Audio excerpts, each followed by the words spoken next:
नमस्कार और स्वागत है। आज हम मूंग की खेती से जुड़ी एक बहुत आम लेकिन परेशान करने वाली समस्या पर बात करने वाले हैं। जब हरी भरी फसल अचानक मुरझाने लगती है, ये एक ऐसी चुनौती है जिसका सामना कई किसान भाई करते हैं। पर अच्छी खबर ये है कि इसका समाधान बिल्कुल मुमकिन है। अगर खेतों में इस तरह पौधे मुरझा रहे हैं और इसका कोई हल नहीं मिल रहा है, तो समझिए कि ये चर्चा आपके लिए ही है। चलिए मिलकर इसका समाधान ढूंढते हैं। ये तस्वीर देखिए, बहुत जानी पहचानी लग रही होगी, है ना? लहलहाती फसल और अचानक ये मुरझाने लगती है। देखिए, इस एक तस्वीर में ही समस्या भी है और समाधान भी। और ये थोड़ा उलझा हुआ मामला लग सकता है, पर चिंता मत कीजिए। हम एक एक करके हर पहलू को समझेंगे। तो चलिए इसकी जड़ तक चलते हैं। ठीक है, तो एक जासूस की तरह इस मामले की जांच पड़ताल शुरू करते हैं। क्योंकि देखिए, पौधे के ऊपर जो मुरझान दिख रही है ना, उसकी असली वजह ज्यादातर जमीन के नीचे जड़ों में छिपी होती है। आइए उन 5 मुख्य कारणों का पता लगाते हैं। हमारा पहला और सबसे आम मुजरिम है खेत में जमा हुआ पानी। इसे ऐसे समझिए जैसे हम इंसानों को सांस लेने के लिए हवा चाहिए, बिल्कुल वैसे ही पौधों की जड़ों को भी चाहिए। और जब खेत में पानी भर जाता है तो ये जड़ों का दम घोंट देता है। इसी हालत को कहते हैं जलाक्रांति या वाटर लॉगिंग। सीधे सीधे शब्दों में कहें तो जड़ों को जिंदा रहने के लिए जो हवा चाहिए, ज्यादा पानी उस हवा को रोक देता है और बस यहीं से सारी समस्या शुरू हो जाती है। और सोचिए, जब जड़ें कमजोर हो जाती हैं तो क्या होता है? वो बीमारियों का आसान शिकार बन जाती हैं। जैसा कि इस स्लाइड में दिख रहा है, यही गीला और बिना हवा वाला माहौल फफूंद जैसे दुश्मनों के लिए तो दावत जैसा है। जड़ सड़न और उकठा जैसी बीमारियां बस इसी मौके का फायदा उठाकर हमला कर देती हैं। हमारा तीसरा कारण है कीटों का हमला। सफेद मक्खी या थ्रिप्स जैसे छोटे छोटे कीट, ये तो किसी वैम्पायर की तरह पत्तियों का जीवन रस चूस लेते हैं, जिससे पत्तियां पीली पड़कर बेजान हो जाती हैं। इससे पौधा और भी ज्यादा कमजोर हो जाता है। पौधे को भी तो हमारी ही तरह भोजन चाहिए। अगर मिट्टी में नाइट्रोजन और जिंक जैसे जरूरी पोषक तत्वों की कमी हो तो पौधा तनाव में आ जाएगा और मुरझाने लगेगा। सिंपल सी बात है। और आखिर में मौसम का मिजाज। अगर अचानक बहुत ज्यादा गर्मी पड़ जाए या लू चलने लगे तो पौधे तेजी से अपना पानी खो देते हैं और मुरझा जाते हैं। इसी को हीट स्ट्रेस कहते हैं। तो हमने 5 मुख्य कारणों की पहचान कर ली है।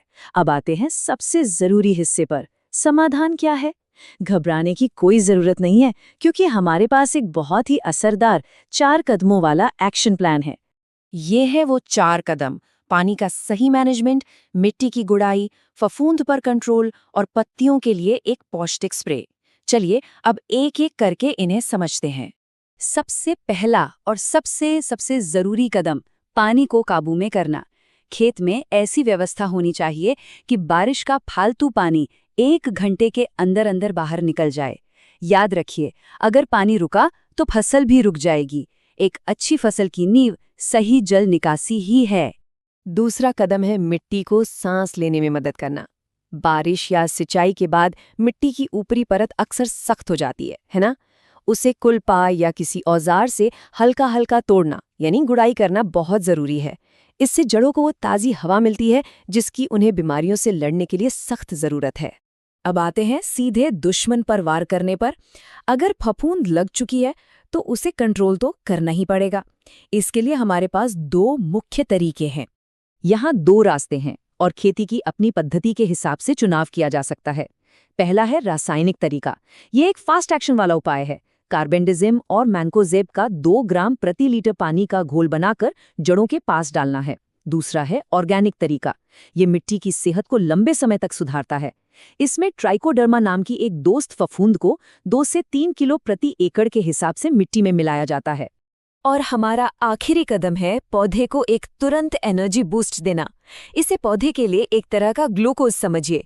एनपीके 19-19-19 और जिंक दोनों का 1-1 ग्राम प्रति लीटर पानी में मिलाकर पत्तियों पर स्प्रे करें। ये मुरझाते हुए पौधे को तुरंत राहत और पोषण देता है। तो हमने कारणों और समाधानों दोनों को समझ लिया है। अब आते हैं उस सबसे जरूरी बात पर, जो इस पूरे विश्लेषण का सार है। तो यहाँ की सबसे महत्वपूर्ण बात यह है कि ये कोई रेस्टोरेंट का मेन्यू नहीं है कि अपनी पसंद की कोई एक चीज चुन ली। सिर्फ दवा छिड़कने से कुछ नहीं होगा अगर जड़ें अभी भी पानी में डूबी हुई हैं। ये एक मिला-जुला मिशन है और सारे कदम एक साथ उठाने होंगे। ये बात इस एक लाइन में बिल्कुल साफ हो जाती है। जल निकासी, गुड़ाई और सही दवा, जब ये तीनों एक साथ काम करेंगे तभी मूंग का सूखना रुकेगा। ये एक टीम वर्क है, एक के बिना दूसरा अधूरा है। तो चलिए इन मुख्य बातों को एक बार फिर से दोहरा लेते हैं। अपनी फसल पर नजर बनाए रखें और लक्षण दिखते ही तुरंत एक्शन लीजिए। ये याद रखना बहुत जरूरी है कि सिर्फ दवा डालना ही काफी नहीं है। असली चाबी तो जड़ों को स्वस्थ रखने में है, क्योंकि स्वस्थ जड़ें ही स्वस्थ पौधा बनाती हैं और स्वस्थ पौधा ही बेहतर उपज देता है। और अब जाते जाते एक सवाल, इस पूरी जानकारी के आधार पर अगले सीजन की तैयारी के लिए वो एक सबसे जरूरी बदलाव क्या है जो खेतों में किया जा सकता है ताकि ये समस्या दोबारा आई ही नहीं? इस पर सोचिएगा जरूर, मेहनत जरूर रंग लाएगी।